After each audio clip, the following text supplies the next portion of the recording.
ముద్రగడ పద్మనాభంను పార్టీలో చేర్చుకోవడంపై వైసీపీ ఆచితూచి స్పందిస్తుంది.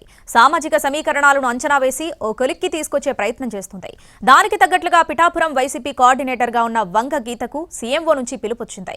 పవన్ కళ్యాణ్ పోటీ చేస్తారనే ప్రచారంతో అధికార పార్టీ కూడా గెలుపుపై లెక్కలు వేసుకుంటుంది. కాపు ఉద్యమ నేత ముద్రగడ పద్మనాభం పవన్ కళ్యాణ్ కు బహిరంగ లేఖ రాశారు. తాను పార్టీలో చేరే అవకాశం అవసరం లేదనుకుంటున్నాననేది ఆ లేఖ సారాంశం. దాంతో అధికార పార్టీ అలర్ట్ అయింది. ముద్రగడను వైసీపీలో చేర్చుకుంటే ఎలా ఉంటుందని పార్టీ పెద్దలు ఆరా తీస్తున్నారు. దానికి తగ్గట్లుగానే ప్రాథమిక స్థాయిలో చర్చలు జరుపుతున్నారు. అయితే జిల్లా నేతలు మాత్రం ఒకటే చెబుతున్నారు. మళ్లీ వెనక్కి వెళితే పద్మనాభంతో వ్యవహారం మామూలుగా ఉండదని క్లారిటీ ఇస్తున్నారు. పవన్ కళ్యాణ్ పిఠాపురం నుంచి పోటీ చేయడం దాదాపు ఖాయమైపోయింది. దానికి తగ్గట్లుగానే ఆ పార్టీ నేతలు గ్రౌండ్ వర్క్ చేసుకుంటున్నారు. పవన్ కళ్యాణ్ పై గట్టి పోటీ ఇచ్చే అభ్యర్థిని బరిలో దింపాలని వైసీపీ లెక్కలు వేస్తోంది. గీతను కోఆర్డినేటర్ గా నియమించే సమయానికి ఈక్వేషన్స్ మరో విధంగా ఉన్నాయి. కానీ సడన్ గా పిఠాపురం స్క్రీన్ పై పవన్ ఎంట్రీతో ఫ్యాన్ పార్టీ వ్యూహం మార్చింది.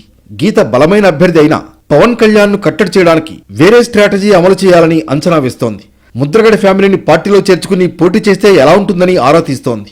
దానికి తగ్గట్లుగా ఇంటర్నల్ సర్వే కూడా చేస్తున్నట్లు తెలుస్తోంది. వంగా గీతను కాకినాడ పార్లమెంట్ పరిధిలోనే మరో అసెంబ్లీ స్థానానికి పంపాలన్న ప్రతిపాదనను వైసీపీ పెద్దలు పరిశీలిస్తున్నట్లు తెలుస్తోంది. గతంలో వారాహి యాత్ర సందర్భంగా పవన్ కళ్యాణ్ ముద్రగడ మధ్య మాటల తూటాలు పేలాయి. దమ్ముంటే పవన్ పిఠాపురంలో పోటీ చేయాలని సవాల్ విసిరారు ముద్రగడ. దానికి తగ్గట్లుగానే ఇప్పుడు వైసీపీ వ్యూహం అమలు చేస్తోంది. పవన్ కు నియోజకవర్గంలో టఫ్ ఫైట్ ఇస్తే ఫలితాలు వేరే విధంగా ఉంటాయని అంచనా వేస్తోంది. గెలుపు ఓటములతో సంబంధం లేకుండా పవన్ ను కట్టడి చేసే మార్గాలపై దృష్టి పెట్టింది అధికార పార్టీ. ఇక ప్రస్తుతం పిఠాపురం వైసీపీ కోఆర్డినేటర్ గా ఉన్న వంగా గీతకు సీఎంఓ నుంచి పిలుపొచ్చింది. అన్ని అనుకున్నట్లు జరిగితే మరో నియోజకవర్గం నుంచి పోటీ చేయడానికి సిద్ధంగా ఉండాలని ఆదేశాలు వచ్చాయి. మార్పులు చేర్పుల్లో భాగంగా పిఠాపురం వైసీపీ సిట్టింగ్ ఎమ్మెల్యేగా ఉన్న పెండెం దొరబాబును పక్కకు తప్పించింది పార్టీ. ఆయన స్థానంలో గీతకు బాధ్యతలు అప్పగించింది. గీత పీఆర్పీ తరఫున 2009లో పిఠాపురం నుంచి ఎమ్మెల్యేగా గెలిచారు. మరోవైపు ముద్రగడ కుమారుడితో వైసీపీ నేతలు చర్చలు జరుపుతున్నారు. తన తండ్రిని కాదని తాను చేసేదేమీ లేదని అంటున్నారట ముద్రగడ కొడుకు.